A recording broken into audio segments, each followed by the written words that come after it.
பாலமேடு கிராம பொதுமகாலிங்க சுவாமி மடத்து கமிட்டி சார்பில் 66ஆம் ஆண்டாக சாதுக்களுக்கு அன்னதானம். மதுரை மாவட்டம் பாலமேடு கிராம பொதுமகாலிங்க சுவாமி மடத்து கமிட்டி சார்பில் 66வது ஆண்டு குருபூஜை விழா நடைபெற்றது. இதையொட்டி மடத்தில் கும்பகலசங்களை வைத்து அபிஷேகம் நடைபெற்றது.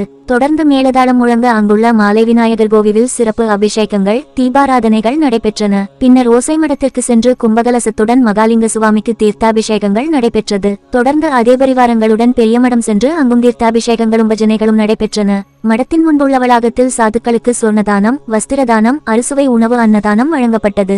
இதில் திருவண்ணாமலை, சுவாமிமலை, சதுரகிரி, கொல்லிமலை, சங்ககிரி, திண்டுக்கல், ராமநாதபுரம், திருச்சி, சிவகங்கை உள்ளிட்ட பல்வேறு மாவட்ட பகுதிகளிலிருந்து 100க்கும் மேற்பட்ட சாதுக்கள் முன்னதாகவே வந்திருந்து 2 நாட்கள் தங்கி இந்த நிகழ்ச்சியில் பங்கேற்றனர். இதற்கான ஏற்பாடுகளை மடத்து கமிட்டியின் தலைவர் மச்சவேல், செயலாளர் பிரபு, பொருளாளர் கார்த்திக் மற்றும் உறுப்பினர்கள் பாலமேடு கிராம பொதுமகாலிங்க சுவாமி மடத்து கமிட்டியினர் செய்திருந்தனர்.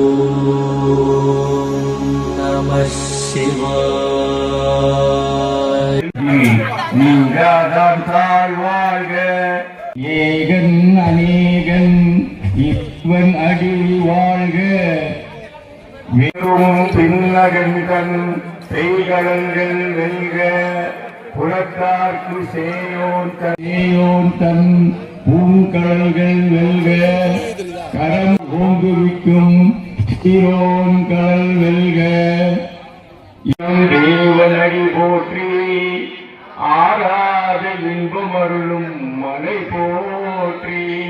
உள்ளூர் செய்திகள் முதல் உலகச் செய்திகள் வரை தெரிந்து கொள்ள மதுரை முரசு சேனலை சப்ஸ்கிரைப் செய்யுங்கள்.